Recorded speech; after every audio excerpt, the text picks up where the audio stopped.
Welcome everybody. So this info session, we're going to be introducing our University of Calgary Global Online Program, otherwise known colloquially as UGo.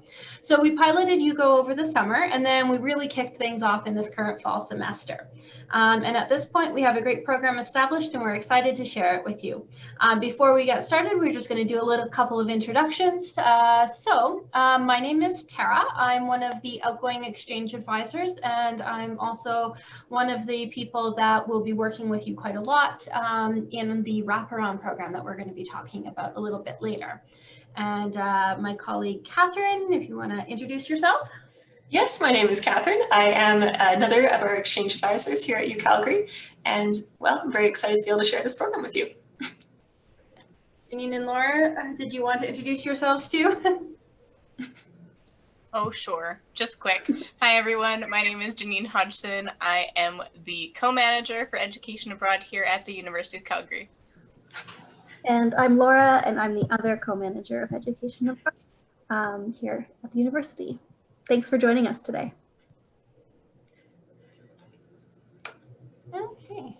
Great. So as you will see from all that, we have a full team here ready and happy to support you throughout your study abroad or global learning adventure. Now, to get things started, of course, we'd like to do a land acknowledgement first. This is an important step in the reconciliation process. And in the context of global learning, acknowledgements like this help us show understanding and respect for the traditional caretakers of the lands that we travel to, whether physically or virtually. So we would like to acknowledge the traditional territories of the people of Treaty 7 in southern Alberta, which includes the Blackfoot Confederacy, comprising Siksika, Piikani, and Kainai First Nations, as well as the Tsuut'ina First Nation and the Stoney Nakoda, including the Chiniki, Bearspaw, and Wesley First Nations. The city of Calgary is also home to the Métis Nation of Alberta, Region 3. Okay, so I'm just going to go through our agenda for today. So in the first part, we're going to be introducing you to global learning as done in a virtual context. In part two, we're going to explore how like the facts and fictions of these particular programs. And then we're going to look into the different types of opportunities that are available. And finally, we're going to get, and while we're doing that, we're going to be hearing from 3 students that are doing, we've got 1 for each of the types of programs, so we're really excited about that. And then finally, we're going to discuss the how to apply steps, because we are actively taking applications for our Winter 21 programs at this moment, and some of those deadlines are coming up pretty quickly. So there is going to be time for Q&A at the end, but don't hesitate to put any questions that you have throughout the presentation into the Zoom chat, and we'll be keeping an eye on that. But we'll probably deal with a lot of the questions at the end, because if you've got the question, probably somebody else has that question. Now, our commitment to you as UCalgary, we are committed to making sure that all students here have the opportunity to participate in global learning. Global learning is a top priority, not only for your time on our campus, but also for our broader community, organizations, governments. And this is because of the range of skills that global learning can help you to develop, which are all necessary to live and work successfully in a globalized world. So what is global learning? So our goal is to help you as UCalgary students to build cross-cultural skills both in and out of your classrooms. So we want to ensure that students have all of the attitudes, knowledge, and the skills that you need in order to thrive in your courses, in your community, and in your career. So while travel-based programs may be more commonly recognized as global learning, the virtual opportunities we offer will also help you build these skills, both through the intercultural competency training, as well as through the connections that you're going to be making with students, faculty, and researchers around the world. So a question you might be asking is, how do we accomplish global learning virtually? And a big part is through our wraparound program, which is called that because it wraps around your selected UGo program. This combines all of the UGo participants, both the University of Calgary students, such as yourself, and international students who are studying online at UCalgary. Over the course of the semester, this cohort of UGo participants is offered a variety of cross-cultural activities, ranging from formal intercultural competency and communication skill training to more casual social events. If you opt into this wraparound program and meet all the participation requirements, you will be able to receive credit on your co-curricular record at UCalgary as well.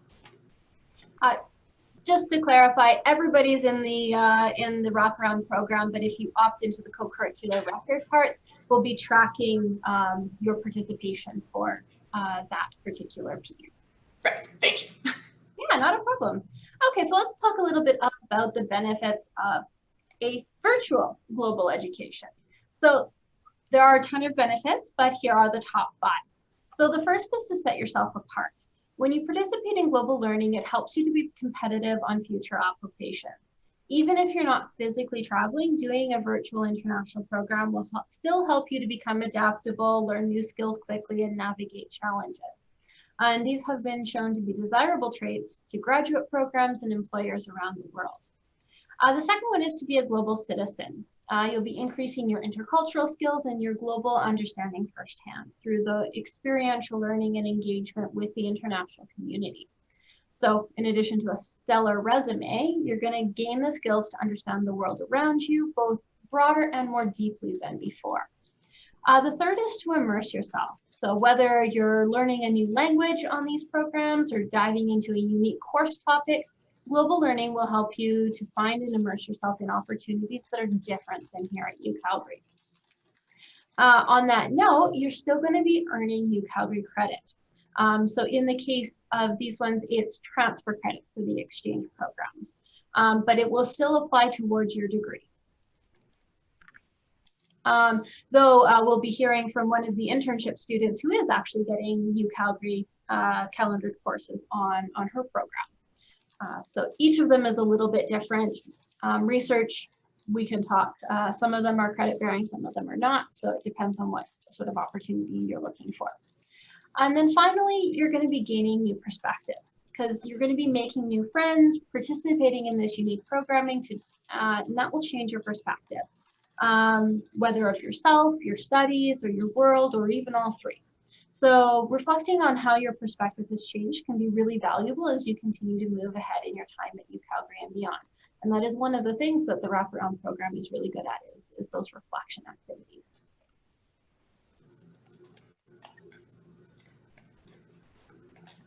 Now, moving on to our next section here, fact and fiction. This, of course, may be your first time learning about virtual global learning, so we want to make sure you have all the up-to-date information. And I will start off with our first fact here. Fact number 1, no extra tuition. The only tuition that you will be paying on these programs is your regular UCalgary tuition rate for any courses that you attend. Additionally, all of the normal loans and scholarships that are offered to UCalgary students can be used towards UGo programs. Because these programs don't have any travel involved, there will be no other required expenses. Of course, you don't have to pay for accommodations in another country or anything like that. A couple of the programs, they might have extra opportunities that they offer students, such as an extra culture class or something like that. But in that case, if there is any extra fee, this will be very clearly explained to you. There are certainly no fees for the tuition side of things. Okay. The really cool fact number 2 is you can study part-time. On many of the UGo programs, it is an option to do a part-time course load, typically 1 or 2 courses. And you can take these unique online courses at another university in combination with courses that you take here at UCalgary online to make up that full course load. So it isn't a guaranteed option for all of the UGo programs, but if it's something you're interested in, we can guarantee that there are programs available. As I said before, all of our programs allow you to earn credit towards your degree. So we do recommend that you talk to your academic advisor before applying when possible. And then your advisor can review any courses you're interested in taking and let you know in advance how they will transfer back to your degree. With some of them, where we have really specific information about certain courses that are available, there may already be some pre-approved credits. So the program that our exchange student is talking about, we've already done some pre-approved credit for the Quito program, for example.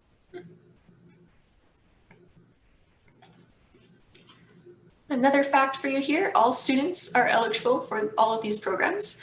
Some programs might be targeted towards students with specific academic interests, but almost all of our current programs are open to students in every faculty. And we even have some programs that are open to students in their first year of studies, which is really unique, as most of the traditional study abroad programs aren't.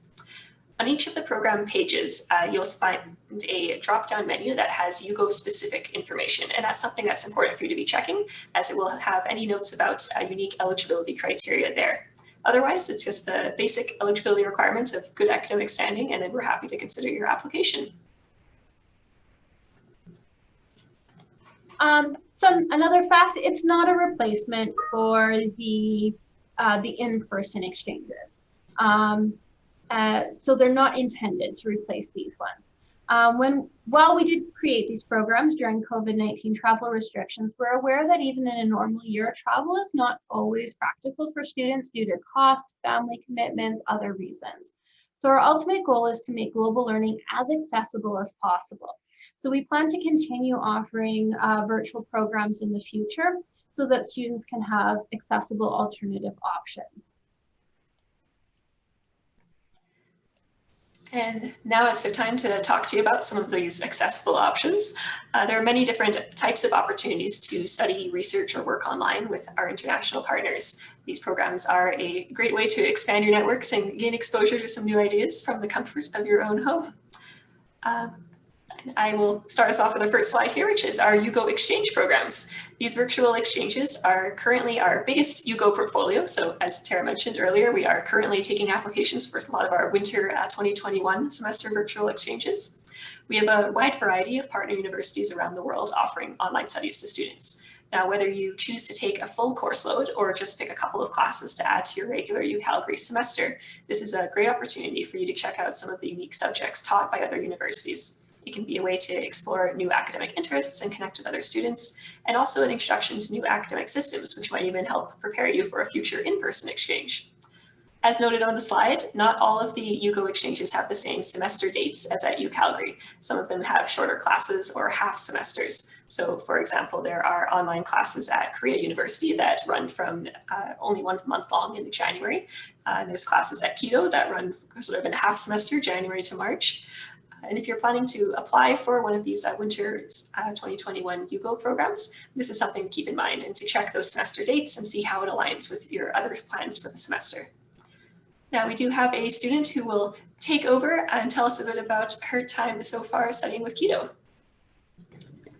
Hi, I'm Alex. So I'm studying in Quito at the Universidad San Francisco de Quito. So they're kind of a unique school in general. They're a bit smaller to begin with than U of C. So the class sizes are smaller there to start with.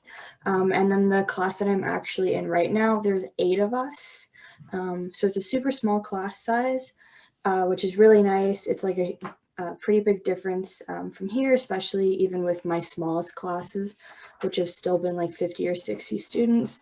So it's kind of fun because it really gives you the opportunity to actually be able to interact with your teachers as well as the other students in the class, which is pretty cool.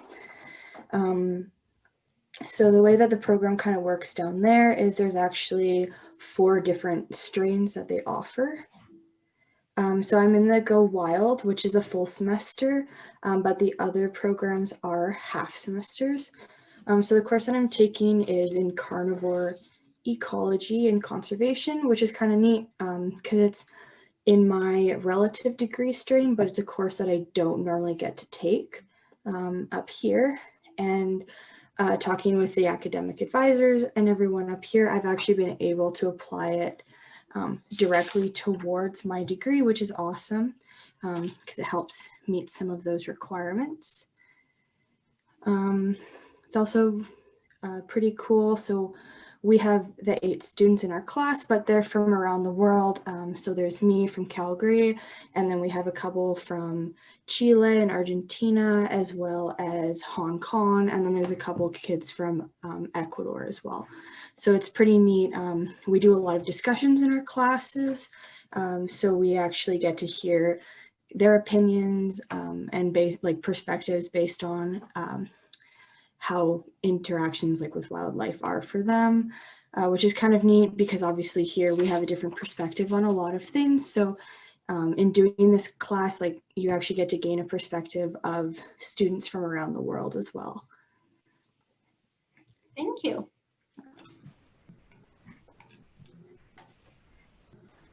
So let's talk about UGo research at this point. So virtual research is an opportunity for you to pursue topics that interest you while taking advantage of another university's resources, faculty, and knowledge base. So depending on the structure of the program, you may be able to initiate your own research project or join an existing project at your host institution.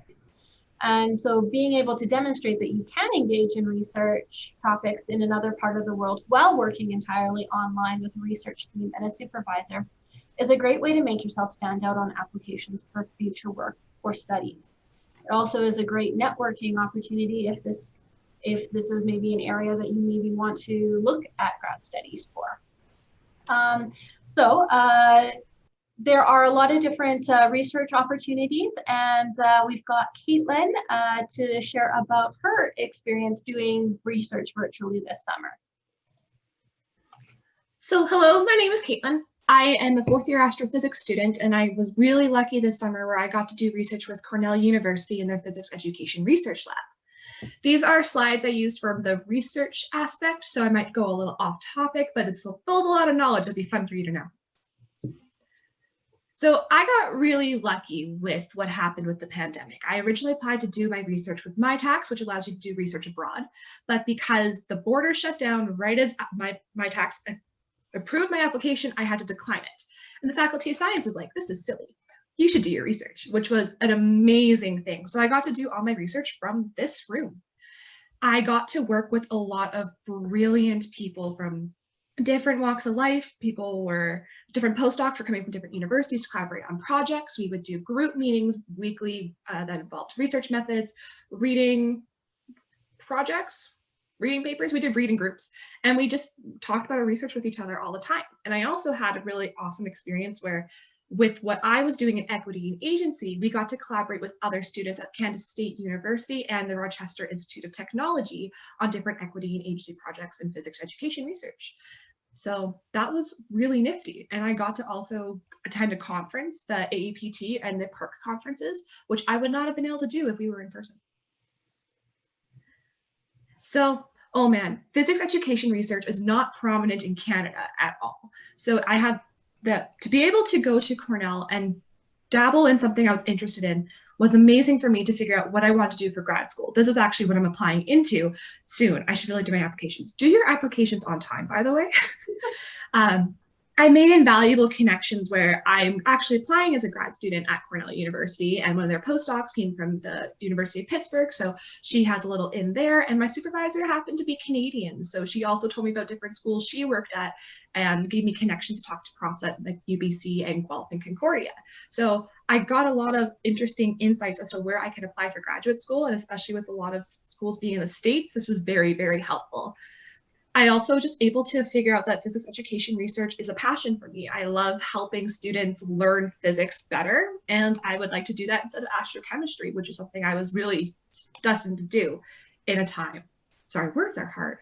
It's also really cool because I get to apply everything I learned to what I do now as a TA, as a peer mentor, and as a president of a club where I'm constantly helping undergrads and first-year students, especially in this environment.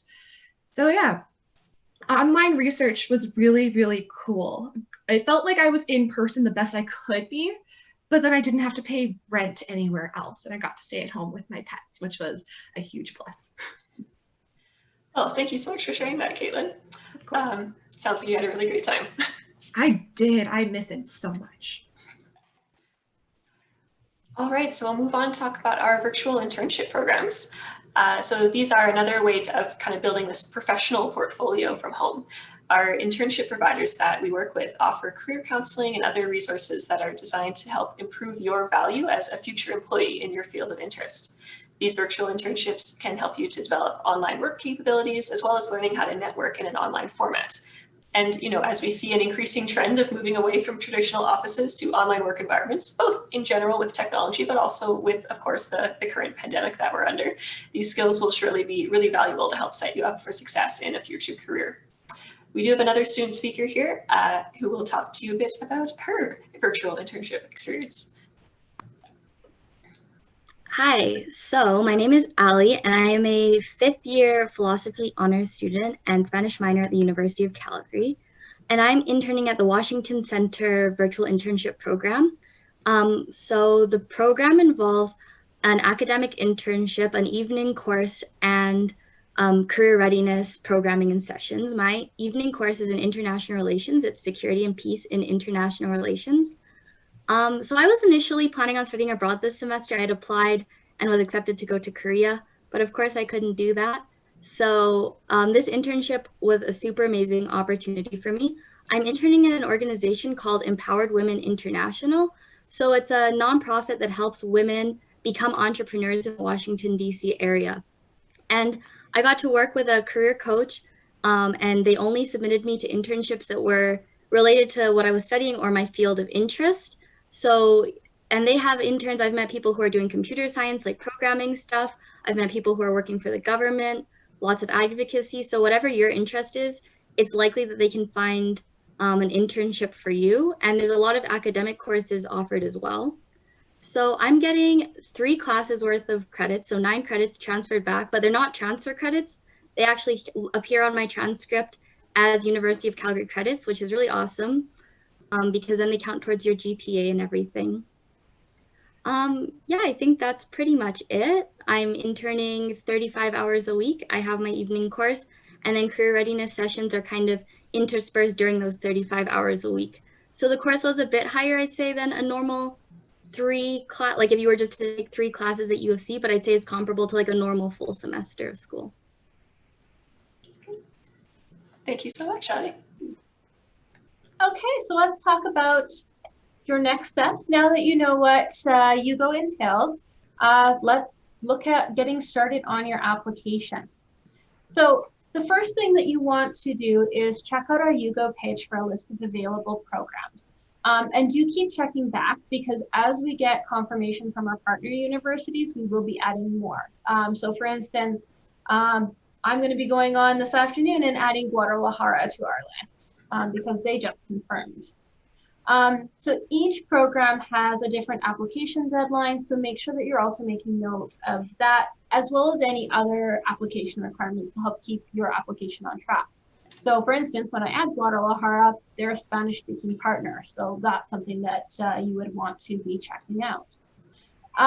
When you found a program that you are interested in, make note of any questions that you've got and reach out to both your academic advisor and then Catherine or I as the study abroad advisors to help confirm if this program is the right fit for you academically and personally. You'll then create a profile in our online application system. It's a really quick process. And then your student profile combined with your statement of purpose will help us learn about you and your interest in your desired program. So all of the programs will say UGo in them, and they'll have a virtual option. So make sure you're looking at UGo programs only if you're looking at a UGo. Once you finish that application, do make sure you actually hit submit. Most of the UGo programs don't require any additional documents, but it is your responsibility to check and ensure that you submit anything else that's listed as required on the program website. And then once everything is submitted, start watching your email. We process applications fairly quickly. So if we can get your application, we'll be in touch with you as soon as possible with all of the information you need to get ready for your program.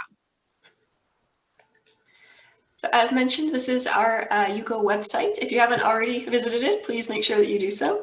This is where you will find that full list of opportunities. And as Tara noted, it is constantly being updated. It is a live page. So we're hoping to add even more opportunities over the coming weeks. We also have here our just contact information. You're always welcome to reach out to us. This is our general office email anytime, and we'll be able to get back to you quickly. On social media as well, we will be posting more updates about UGo and all of our programs, as well as other upcoming events and unique opportunities. So just in general, I think it's a good idea to follow us on social media and keep tabs that way. Okay, so this is the point where if we will start looking at some of these question and answers. So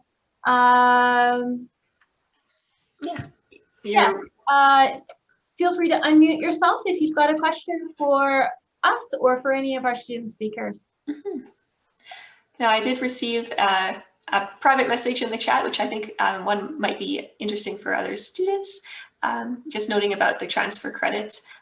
Yeah, I guess, of course, making sure if you already have transfer credit in your record, there is a limit on how much transfer credit you're allowed to achieve at the University of Calgary in your degree. So checking with your academic advisor is really important so you understand how much you're able to get. There are some programs such as the Washington Center Virtual Internship, which don't have transfer credit requirements, or rather don't issue transfer credit. So we can always look at other options for you if you are not able to get more transfer credit in your degree. Another thing that we'll probably mention is that this one may actually give you a little bit more flexibility than some of our more traditional mobility programs, because maybe you've only got 1 or 2 courses left of transfer credit. So this part-time option can be a really beneficial one, so that you don't have a whole semester that you have to bring back in transfer credit.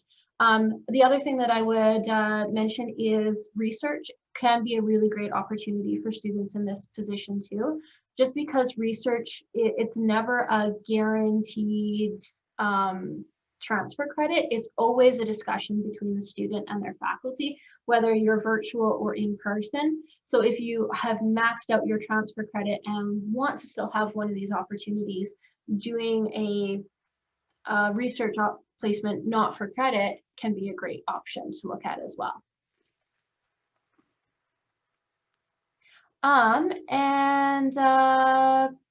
Oh, a good question. Can you do multiple universities or do you just choose one? At the moment, it's set up so that you can do UCalgary plus 1 university. I know that we're asking that question again, so keep posted. That might change, but for the moment, it is just 1. But that's per semester. So if you want to do 1 and then in another semester do another one, that's also a possibility. Or, as I think we mentioned, do a virtual placement and then later maybe do an in-person one. Those are also great options.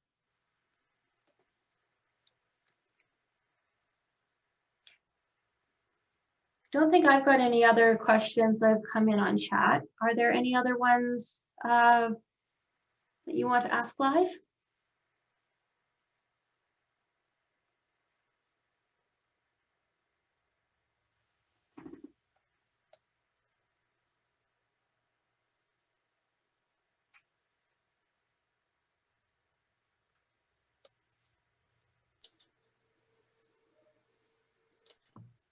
I'll ask a question. So for the academic exchange, I know if you do an in-person exchange, sometimes it can be a process to actually get your transfer credits back in time. How quickly will those be coming back, especially if you were to do like a 1-month exchange program?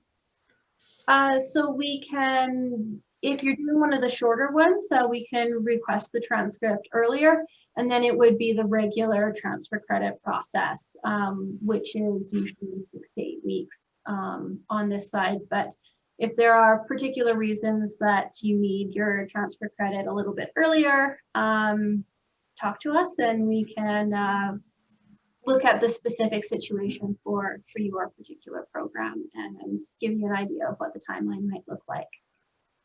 We also give you a copy of your transcript when we receive it so that you can talk with your academic advisor. If there's things like you need it to be a prerequisite for a next semester's course, those are all possibilities. Thank you. That's a great question. It is a great question. Thanks, Allie. One of the nice things too that we've been learning in the study abroad office at this time is, you know, COVID has had its downsides, but one of the positives have been that we've really looked at ways that we can help to accommodate students, you know, with our transcripts and things. So we have a few different processes that we can utilize to ensure that we're getting your grades and making sure that everything is going as smoothly and as quickly as it can given the time of the processing of the partners. So we have multiple avenues open and we use as many of them as we can to make sure that you're fully supported. Another silver lining to COVID is that it's a lot easier for us to send digital transcripts to enrollment services for processing. So that takes out the mailing delays out of the transcript processing. So it's actually a little faster than it was before COVID. Oh, we've got a great question on transfer credits and how transfer credits count towards GPA. So the University of Calgary only puts their own marks on university transcripts. So TWC, you will get a grade for that because it's a UCalgary calendared course, same as like a group study program where it's our courses. But if it's transfer credit, it will really depend on your faculty. Some faculties will include it in your graduation GPA, but that is part of that conversation that you would have with your academic advisor. But the grades that you earn abroad do count in a lot of important ways. So if you are applying for grad school or things like that, then the exchange transcripts that you bring will be part of your academic record. And so if you're a Keto is going to be giving you a grade for the course, or Kansai Gaidai, or Kents, or choosing a lot of K sounds right now.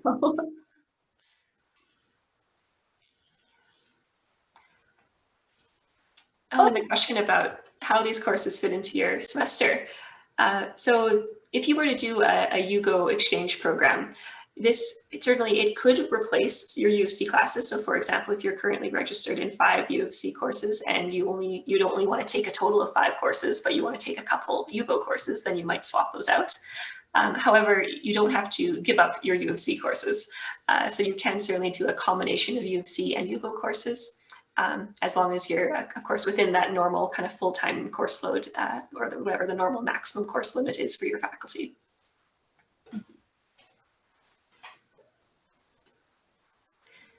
And yeah, so of course that does mean that for some of these programs which have different semester dates, you might be actually finished your UGo classes, in March, and then only have, a couple U of C classes to wrap up for the rest of semester. Or you might have, some of our programs in Australia, for example, they might not even start classes until March. So you might have some periods where you're less busy or more busy, but yeah, it should work out to a full course load no matter what. I would also like to say something. Mm-hmm. As someone who's in physics and astrophysics, I find we have one of the most rigorous programs, sorry, it's a cattail, programs where we have to take everything sequentially. And if you miss a class, it can really put you behind in your degree. And so to be able to have these opportunities, especially in a virtual setting that you might be able to especially do in spring, summer, is really nice. Something that a lot of people in my program would have never thought to do without tacking on an extra year to their degree. So use this while you can. This is an amazing experience that really should benefit you, but not put you behind. Well, thank you for commenting that. I know that's our goal in offering this, so it's very reassuring to hear that that's been your experience with it. I'd say something similar about the internship as well. Like, I didn't want to add a year to be a co-op student to my degree. But this is allowing me to do so I've done internships in summer, but this allows me to do an academic internship for a whole semester, and I'm still getting credits towards my degree for it. And I'm not a co-op student. So it's, yeah, like as Caitlin said, it's an opportunity to not add a whole year to your degree, but still have these kinds of opportunities. We've got another question that came in. So the academic references, that one will be on sort of a case-by-case basis. We require it for the partner university. That would be the only time that we would ask for the references as UGo. In general, for UGo, we are not taking references off. Like, you don't have to submit a reference to us to apply for UGo. There might be, as Tara mentioned, there might be an odd case for a specific university where we need something, but in general, for all of the UGo programs, there should be no reference needed. And I'm sorry if that wasn't clear on our website. I know on our program pages, we, of course, are advertising both for the in-person exchange as well as the UGo, and the in-person often needs a reference, but the UGo might not. However, in general, you can just submit the online application and that will be enough. Yeah, these are great questions. Any other ones?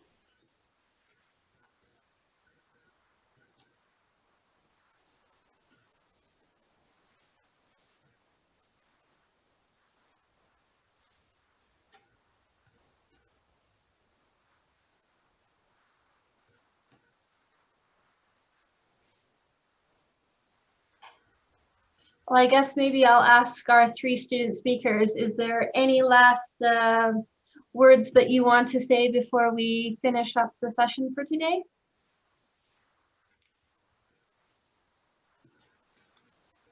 I think I've said everything that I want to say, but if anyone else has any further questions about the Washington Center program specifically or academic internships in general, Tara has my email, so feel free to reach out to her and she'll get in touch with me. Oh, and there's a question I guess just came in the chat. What has been your favorite part of your virtual experience so far? And my favorite part has definitely been the internship itself. Learning to work virtually is difficult. I finished up my honors thesis last semester virtually, and that was really difficult. Learning to work at home is difficult, and it seems like virtual work is just going to be more common in the future. So definitely learning those skills now rather than like when I'm at my first actual job has been a blessing for me.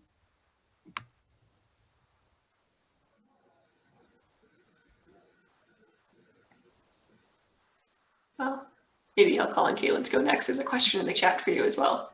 Yeah, so I'll answer both. My research experience was amazing, but I think maybe not my favorite, but one of the biggest takeaways I'll have from this experience was being a part of a research group in the States when Black Lives Matter researched again, especially with all the tragedies that were going on. And I was able to help write the mission statement with the research group. And that was something that was really impactful. That's not something we necessarily experience in Canada in the ways that the States have been doing. So it was really, really cool to get that kind of international politics kind of human rights experience. It's really poorly worded, but I think that was something that was really unique that I wouldn't have gotten if I stayed in Canada, especially at the time. But then what's online research like? It depends really on what kind of research you're doing.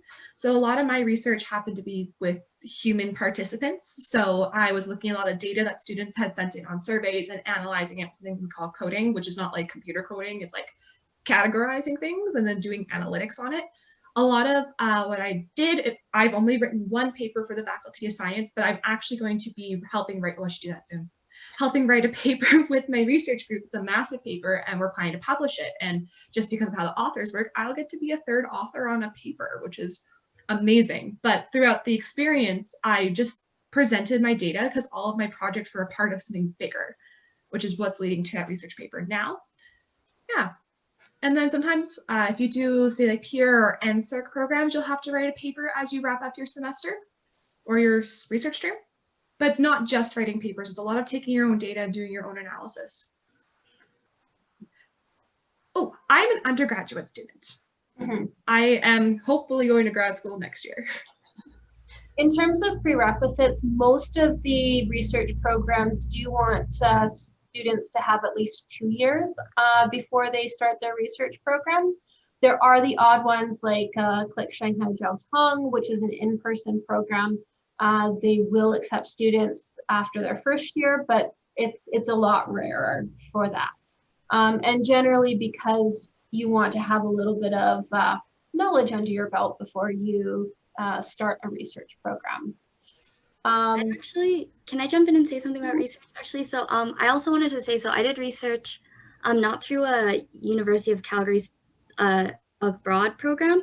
I did research last summer, and I got to go abroad for that program and for that research that I did. I went and walked the Camino de Santiago in Spain for research with the Religious Studies Department. And I got funded for that through the PURE Award, so the Program for Undergraduate Research Experience Award. And if you're interested in research, I would definitely look into that program. And then I'm sure the study abroad advisors could also give you further advice on stuff like that.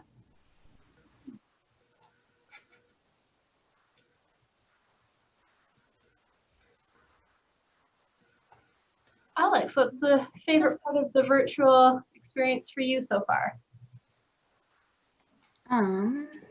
I think for me, just because like it's a normal class that I'm taking, it's quite different than my other classes. So I find like it's more discussion based, less outside work intensive. So it's kind of like a fun break, especially being in zoology or the Faculty of Science in general. A lot of the classes are pretty hardcore, like they require a lot of work in labs. And this class is animal related, which is what I'm interested in, but it doesn't have that added component of you have to spend like 20 extra hours a week trying to like do all your readings and get your homework done and stuff. So it's kind of like a nice, like a break almost from my other classes while I'm still being able to learn something, which I think is pretty cool. Can I ask Alex, I know I've been getting some questions from students by email about this. How does I know, of course, each university will do it differently, but at Keto, how are they navigating like time zones for all these students? Do you know? Yeah, so at least in my class, they actually have 2 different classes that they're running. So they have one that's run at 7 a.m. Keto time, and then another that's run at 11:30. So the one that's done at 11:30, they have for a lot more of their like local students. And then the one at 7 has more of the international students. So like in my class, there's 8 of us and half of them are from Hong Kong. So they put it at 7 a.m. just to manage that for them so that they can still be there. So I think it's 8 or 9 p.m. for them. So it's a little late for them. But at the same time, right now it's 6 a.m. for me, which isn't too bad, but it's going to switch to 5 a.m. in a couple weeks, which will be interesting. But that's kind of how they're managing that at least. So they're putting different class times to try to be able to accommodate everyone. Well, thanks for outlining that. I know, yeah, of course, that's always difficult with international universities and students. And I know some of our university partners are doing a lot more asynchronous course offerings, so like where their lectures are recorded and students can watch in their own time. But a lot of them still have some sort of in-person or discussion, not in-person, but like Zoom or discussion components, which, yeah, potentially there could be some interesting time zone experiments there, but I think hopefully at least having the opportunity to do a unique course and interact with different people kind of makes up for that, hopefully. Yeah, I find it definitely does. So that's the good part.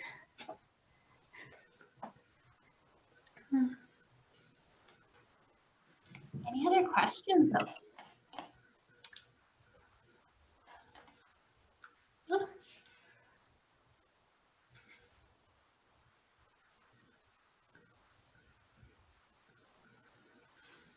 Well, thank you to our student speakers for joining us today. I think we all got so much out of your perspectives on your different programs. And thank you to everybody else for joining us. If you've got any further questions, feel free to email us at study.abroad@ucalgary.ca. Catherine and I also have appointments that you can book on through success.ucalgary.ca.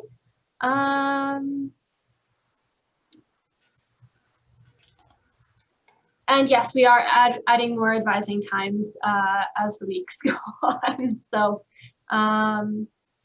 yes, there will be more than just, I think I've got some on Monday. Okay. Thank you, everybody.